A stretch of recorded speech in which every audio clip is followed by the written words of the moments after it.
Hola amigos, qué bueno poder encontrarnos en este momento para poder estar estudiando nuestra lección de escuela sabática. Es un gozo el poder abrir la palabra del Señor y el poder encontrar mensajes maravillosos como el que tenemos para ahora del capítulo 6 de Isaías. ¿Qué les parece si para empezar este breve programa juntos oramos para pedirle a Dios su presencia? Señor que estás en los cielos, gracias por tus bendiciones, gracias por tu cuidado. Te queremos pedir en estos momentos que tú ilumines nuestros corazones, nuestras mentes y que podamos recibir el mensaje maravilloso de tu parte, Señor, para poder acercarnos más a ti. Lo rogamos en el nombre de Jesús. Amén. Pues estoy muy contento de poder estar con ustedes en esta hora y de estar retomando estas lecciones maravillosas. Miren, el libro de Isaías, lo vamos a ver a lo largo de las siguientes semanas, tiene mensajes muy apropiados para el tiempo que estamos viviendo. Es más, en este momento creo que es también muy importante acercarnos a este libro y poder ver el mensaje específico de esta semana. Si ustedes me acompañan en la lectura bíblica, vamos a introducirnos ahí en el capítulo 6, en el verso 1, y vamos a ver qué es lo que está diciendo el profeta para nosotros y cómo nos llegan esas palabras. Dice así: en el año en que murió el rey Uzías, vi yo al Señor sentado sobre un trono alto y sublime, y sus faldas llenaban el templo. Miren, esta descripción nos cuenta muchas cosas. Para empezar, la mayoría de los profetas en sus mensajes, en sus libros, empiezan hablándonos de su llamado. Isaías no lo hace así. Isaías, durante los 5 primeros capítulos, nos habla de la voz de Dios y nos habla de cuál era la condición del pueblo de Judá. Ustedes recuerdan que la semana pasada hablábamos que estábamos entre el año 700, 750, antes de que Cristo naciera. Bueno, probablemente si nos queremos poner específicos tendríamos que irnos al 760. Ya saben que los años van para atrás en el antes de Cristo, pues ahora nos encontramos ya en el 740. Año 740 muere el rey Uzías. ¿Quién había sido este rey Uzías? Bueno, pues según Segunda de Crónicas, en el capítulo 25, nos cuenta que este rey, también nos lo cuenta Reyes, lo que pasa es que Reyes en vez de llamarle Uzías le llama Azarías, ¿ok? Pero este rey fue el rey que más tiempo reinó sobre Jerusalén, reinó durante 52 años, y algo hermoso y bonito es que hizo lo bueno delante de los ojos de Dios, aunque no siempre, ahora hablaremos de eso. Empezó a reinar con 16 años. Y estableció una prosperidad maravillosa al pueblo de Judá. Dice en el versículo 4 de Segunda de Crónicas 25, dice allí que este hombre persistió en buscar a Dios y Dios le prosperó. Estoy diciendo Segunda de Crónicas 25 y Segunda de Crónicas 26, ¿de acuerdo? Y Dios le prosperó. Dios le prosperó. Es maravilloso que un joven con 16 años que enfrenta un cargo tan importante, que enfrenta el hecho de ser rey, se ponga a disposición de Dios y busque a Dios de esta manera. Bueno, pues la consecuencia cuenta ahí, Segunda de Crónicas 26, empieza a contarnos que él prosperó no solamente en ganar batallas, que las ganó contra los filisteos, contra los árabes, contra los amonitas, ¿no?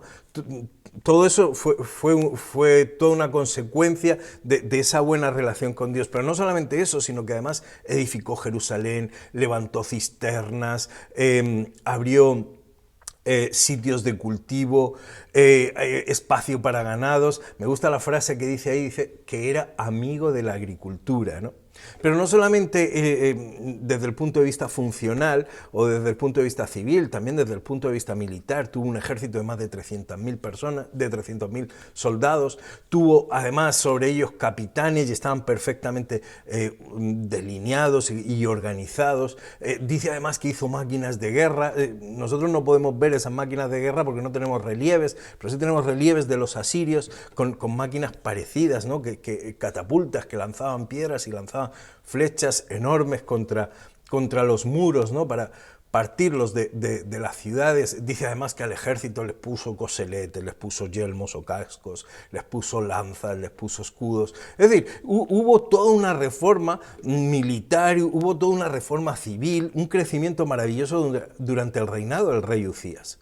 Pero cuenta ese mismo capítulo 26 que pues probablemente cerca del final de sus días aquel hombre se vio, y no tan al final, ¿no? Pero se vio tan engrandecido, tan respetado, que hasta llegaba su fama hasta Egipto, que probablemente se llenó de orgullo y fue a entrar al templo para llevar incienso, para presentarlo delante de Dios, pero esa no era una labor que le correspondía al rey, eso era algo que le correspondía a los sacerdotes. Entrar dentro del templo solo podían entrar los sacerdotes, así estaba establecido por la ley de Moisés. Pero él se sintió que como él era el rey podía ir delante de Dios. ¿Saben? Probablemente esto tendría que ver con que él se sentía grande, que él se sentía piadoso. Pero los sacerdotes enseguida le recriminaron y le dijeron, no puedes entrar, no puedes entrar, y él se enojó. Y arrojó el candelabro de incienso que tenía y estaba enfadado. Y de repente dice que le apareció sobre la frente una mancha de lepra. Y desde entonces fue leproso todos sus días. Él salió huyendo del templo, se metió dentro de su palacio, dentro de su propia casa, y ya no salió desde allá porque fue leproso.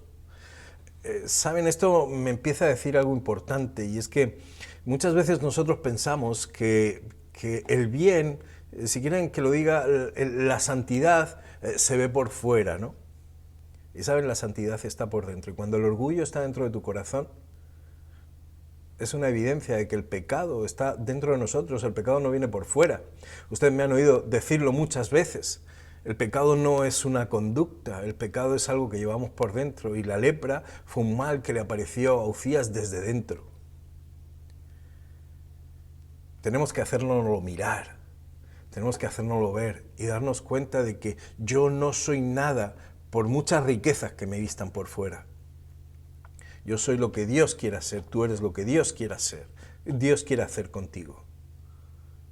Y a partir de aquí, poder venir a visitar a Dios casi de tú a tú es algo que nos va a demostrar el texto que no somos dignos ninguno de nosotros, ¿no?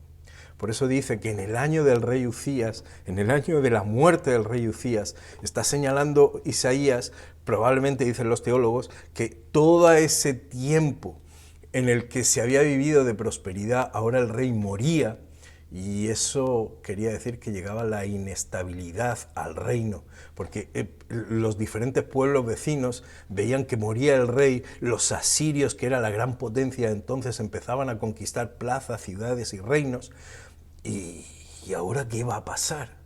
Ahora con esta inestabilidad, con este cambio político, ahora qué va a ocurrir con este temor, ¿no? que azota al pueblo. Bueno, pues es ahí cuando Isaías tiene la visión majestuosa de Dios, ¿no? Y dice el texto bíblico, si me acompañan de nuevo, que dice que vio al Señor sentado sobre un trono alto y sublime, y sus faldas llenaban el templo. Otras versiones dicen, y las orlas de su manto, ¿de acuerdo? Es decir, aquello que estaba al final del manto, eso, solamente eso, Dios era magnífico, enorme, ¿no? Y solamente eso ya llenaba el templo, ese templo majestuoso, bueno, pues eso llenaba, y ahí estaba Dios, ¿no? Ahí estaba su presencia. Sigamos leyendo el texto. Dice, y por encima de él había serafines, cada uno tenía 6 alas, con 2 cubrían sus rostros, con 2 cubrían sus pies, y con 2 volaban. Y el uno y el otro daba voces diciendo, Santo, Santo, Santo, Jehová de los ejércitos, toda la tierra está llena de su gloria. Y los quiciales de las puertas se estremecieron con la voz del que clamaba, y la casa se llenó de humo. Miren, este texto revela la majestad de Dios. Isaías tiene una visión y ve a Dios y lo ve sublime. Esta apreciación es muy importante. porque ustedes pueden ver también que esta presencia de Dios es una presencia, como les digo, majestuosa. Si fuéramos al capítulo 57 de Isaías, nos vamos a encontrar allí en el verso 15 que dice: porque así dijo el alto y sublime, el que habita la eternidad y cuyo nombre es el Santo. Otra vez nos encontramos aquí la palabra santo, ¿no? Es decir, cuando utilizamos la palabra altísimo, no solamente estamos diciendo porque Dios está en lo más alto, ¿no? Sino porque no podemos llegar a Dios en su grandeza. Y entonces la palabra adecuada es santo. Mire, Dios tiene diferentes atributos. Dios tiene atributos como el amor, la justicia, el perdón. Y esos atributos, de alguna manera, usted y yo, como seres humanos, podemos llegar a ellos. Pero hay otros atributos de Dios a los que los seres humanos no llegaremos nunca. Y es la omnipotencia, es la omnisapiencia, es la omnipresencia. Esos son atributos de Dios que lo hacen santo, ¿de acuerdo? Que lo hacen separado, que lo hacen trascendente, ¿ok? Y entonces cuando se habla, cuando los ángeles están diciendo que Dios es santo, nos está llegando un mensaje increíble a nosotros. Isaías lo entendió y entendió la grandeza de Dios a la que él no podía llegar, a la que él, yo me muero, o sea, yo estoy viendo, eso está diciendo Isaías, estoy viendo a Dios, yo ahora me muero, porque no es posible que labios inmundos como los míos, que habitan en un pueblo inmundo como este, puedan ver esa presencia maravillosa, esa grandeza, ¿no? Fíjense cómo es esa grandeza de Dios que los propios ángeles, los propios serafines, los propios seres ardientes que están alrededor de él, no pueden ni siquiera mirarlo, se tapan los ojos, cubren sus pies en señal de respeto, ¿de acuerdo? Y cubren sus ojos porque ni sus ojos son capaces de poder ver la grandeza y la santidad de Dios. Y estamos hablando de serafines. ¿Saben que esta idea se repite también en el Apocalipsis? En el capítulo 4, en el verso 8 de Apocalipsis, nos encontramos de nuevo, ahora en el Nuevo Testamento, de nuevo la adoración celestial, y en esa adoración celestial de nuevo se vuelve a proclamar lo mismo: santo, santo, santo. Así se llama a Dios. Esto me parece maravilloso, porque lo encuentro en el Antiguo Testamento y lo encuentro en el Nuevo Testamento. Y les voy a decir por qué. Porque cuando nosotros hablamos del Padre, decimos, no, el Padre es santo. Hablamos del Espíritu, decimos, no, el Espíritu es santo. Y cuando hablamos de Jesús, pues cuando hablamos de Jesús también. Ustedes recuerdan cuando el ángel va a anunciar a María y le dice que el santo ser que nacerá será llamado Hijo de Dios, ¿de acuerdo? Ustedes recuerdan cuando Jesús va a entrar a la sinagoga y dentro de la sinagoga hay un hombre endemoniado y el demonio lo ve y le dice, yo sé quién eres, tú eres el santo de Dios. Pues lo conoce desde allá, desde la eternidad, ¿no? Entonces, tú eres el santo de Dios. Y por eso es llamativo que los serafines, en este caso, estén declarando santo 1, santo 2, santo 3, santo, santo, santo. Padre, Hijo y Espíritu Santo. Y ese santo, santo, santo me lo encuentro otra vez en Apocalipsis. Me encuentro de nuevo que el Dios del Antiguo Testamento es el mismo que el Dios del Nuevo Testamento. Es el santo, santo, santo, el Altísimo. Jehová de los ejércitos dirá, ¿no? Miren, vamos a pasar un poquito más adelante para vista esa santidad, y yo creo que hay un contraste ya increíble aquí, ¿no? La santidad que pretendía el rey Uzías, ¿de acuerdo? Por sus logros, por sus obras, por lo que él había hecho, a lo que es la santidad de Dios. Isaías está clamando aquello de ay de mí, ¿no? Que soy hombre pecador y he visto lo que estoy viendo. Pero en ese llamado precioso, en esa diferencia de santidad, tú te das cuenta que en uno, que en Uzías lo que hay es orgullo, y que mira lo que va a haber en la santidad de Dios ahora. Como alguien tan grande, es decir, como lo más sublime del universo, mira cómo se comporta ahora. Lo primero es que aquel ángel viene y para poder tener esa visión y seguir en ella, viene el ángel y con las tenazas toma un carbón del altar encendido y lo pone sobre la boca de Isaías, ¿no? Y a partir de aquí le dice, ha sido limpiada tu culpa y en este caso ha sido también borrado tu pecado, ¿no?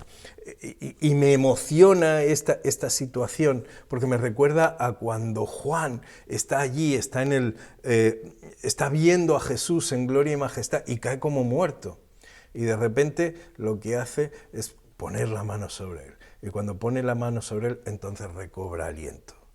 Y con Isaías está pasando exactamente lo mismo. Ese fuego del altar, ese tizón del altar, ese altar donde se sacrificaba el cordero, ese altar donde se ponía a la víctima inmolada y ese fuego que purificaba el pecado.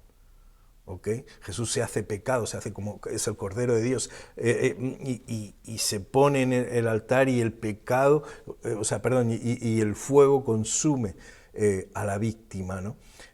Pues ese fuego que es capaz de consumir el pecado ahora se le pone a Isaías sobre la boca para que también sea limpiada su culpa y sea quitada su culpa y sea limpiado su pecado, ¿no? Y Dios te está diciendo, yo estoy aquí. Dios le está diciendo esto a Isaías, yo estoy aquí, ten seguridad, yo estoy al control, yo estoy en mi santo templo. Todas las cosas que están ocurriendo a tu alrededor pueden ser que te rompan la cabeza, puede ser que te asusten, puede ser que tengas temor, pero yo estoy aquí, yo soy el que todo lo dirige. Yo soy el santo, el sublime, el altísimo, el que más brilla. Yo tengo el control de todas las cosas que ocurren en la tierra. Mi gloria se manifiesta en toda la tierra, es lo que dice el verso, ¿no? Y saben, una vez dicho esto, Dios formula una pregunta. Y me encanta por la forma que está presentada. Fíjense, si vienen conmigo al verso 8 dice, después oí la voz del Señor que decía, ¿a quién enviaré y quién irá por nosotros? Esta es la pregunta maravillosa que recibe Isaías en su llamado y que él responde, pero me hace ver a ese santo Dios maravilloso, trascendente, que habita en las alturas, inaccesibles para toda criatura, que como digo, hasta los serafines se tapan los ojos. Ese Dios que está allá, lo que plantea es, ¿a quién enviaré? ¿Por qué Dios necesita enviar a alguien? Pues por su misericordia, porque Él ve a este pueblo depravado, Él ve a este pueblo que aun a pesar de que los reyes, que aun a pesar de que sigan los formalismos en el santuario, es un pueblo que por dentro está corrupto. Mira lo que dice Segunda de Reyes en el capítulo 15, si quieres buscarlo conmigo, Segunda de Reyes, capítulo 15, verso 4, dice allí, hablando del reinado de Uzías o de Azarías, dice, con todo eso, los lugares altos no se quitaron, porque el pueblo sacrificaba aún y quemaba incienso en los lugares altos. Es decir, que aun a pesar de esto, de todas las cosas, de que Dios los estaba prosperando, soterradamente se iban todavía detrás de los falsos dioses. Y Dios está diciendo, ¿a quién enviaré? Es decir, aun a pesar de que me han abandonado, aun a pesar de que no me respetan, aun a pesar de que no me quieren, yo todavía voy a enviarles a alguien, porque mi misericordia no puede consentir que estos hijos míos se pierdan. Así que el a quién enviaré nos está hablando de esa naturaleza amorosa por parte de Dios. Y luego dice, ¿quién irá por nosotros? Está hablando en plural. Santo, santo, santo, te lo vuelvo a recordar. Está hablando quién irá por nosotros. Así es como habla Dios. Hagamos, en plural, al hombre a nuestra imagen y semejanza. ¿Te das cuenta? Por eso te digo que el mismo Dios del Antiguo Testamento es el mismo Dios del Nuevo Testamento. Y ahora está diciendo, ¿quién? ¿Quién irá por nosotros? La pregunta es, ¿quién nos representará? Y aquí es donde tú y yo estamos implicados igual que estaba Isaías. ¿Quién nos representará? Eso está preguntando Dios.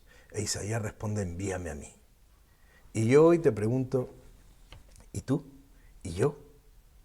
¿Estamos dispuestos a ir por Dios a donde Él nos envíe? Somos capaces de pensar que cuando Dios nos está llamando, nos está pidiendo que le representemos. Uzías, en su orgullo, aunque había amado a Dios, finalmente no pudo representar a Dios. Porque ese mal estaba en su corazón. El pueblo era un pueblo que era corrupto. Es más, le está diciendo Dios a Isaías, mira, y al pueblo que vas a ir a ver, aun a pesar de todas las cosas, te voy a decir lo que va a pasar, dice el verso 9, ¿no? Dice que oíd bien y no entendáis, ved cierto, mas no comprendáis. Engruesa el corazón de este pueblo y agrava sus oídos y ciega sus ojos, para que no vean con sus ojos, ni oigan con sus oídos, ni su corazón entienda, ni se convierta, ni haya para ellos sanidad. Y esto es lo que creo que tenemos que entender. Este pueblo, aun a pesar del amor de Dios, de seguir enviándole en misericordia, este pueblo es un pueblo obstinado y rebelde. Y la misericordia de Dios, ellos la malentienden y hasta les sienta mal que venga Dios a anunciarles la salvación, que venga Dios a llamarles a que se arrepientan de su pecado. Y sabes, este mundo es exactamente igual. Este mundo no quiere oír aquella frase de Jesús de sed santos o sed perfectos porque vuestro Padre que está en los cielos o como vuestro Padre que está en los cielos es perfecto. Este mundo no quiere oír de santidad, este mundo no quiere oír de apegarse a los principios de Dios. Este mundo no quiere oír de su misericordia, de su amor y de su perdón. Y aún así el Señor te dice y me dice, tú puedes representarme. ¿Tú puedes ir por mí? En el caso del pueblo de Judá, desgraciadamente no terminó bien. Dios ya les había dicho desde el principio que traería sobre ellos prosperidad si seguían sus principios, pero si se apartaban de esos principios y seguían los principios del mundo, finalmente tendrían las consecuencias del mundo. Y terminarían con guerras, terminarían perdiendo esas guerras, terminarían en el exilio, y así fue. Y Dios dice, tú predícales y predícale hasta que venga la destrucción, pero tú sigue predicando. Porque finalmente, aunque luego solo quede el 10%, seguirán siendo malos, pero tú sigue predicando. Y como aquel árbol, ¿no? Como la encina y el roble, aunque fueran cortados y quede el tronco, bueno, pues de ahí por lo menos saldrá la simiente, saldrá la descendencia. Me gusta mucho la última frase del verso 13, porque me da un doble sentido. Dice, aún queda el tronco, así será el tronco, la simiente santa. Y cuando habla de la simiente santa, puedo entenderlo como el resto, como una descendencia, como un remanente, igual que puedo entender que se está refiriendo a la promesa que Dios le hizo a Adán y a Eva en Génesis, diciendo que de tu simiente, precisamente de ahí saldría el Salvador, ¿no? Bueno, yo lo dejo ahí y te lo dejo a ti y te lo dejo para que pienses que ese llamado está hecho para nosotros, ¿no? ¿A quién enviaré? ¿Quién irá por nosotros? ¿Estás tú dispuesto a representar a Cristo Jesús? ¿Estás tú dispuesto a representar a esa simiente que finalmente nos trae esperanza, paz, perdón y la seguridad de que Dios está al control y que un día terminará con este mundo? Para que le veamos venir en las nubes de los cielos y nos lleve a esa tierra de amor, de paz y de libertad.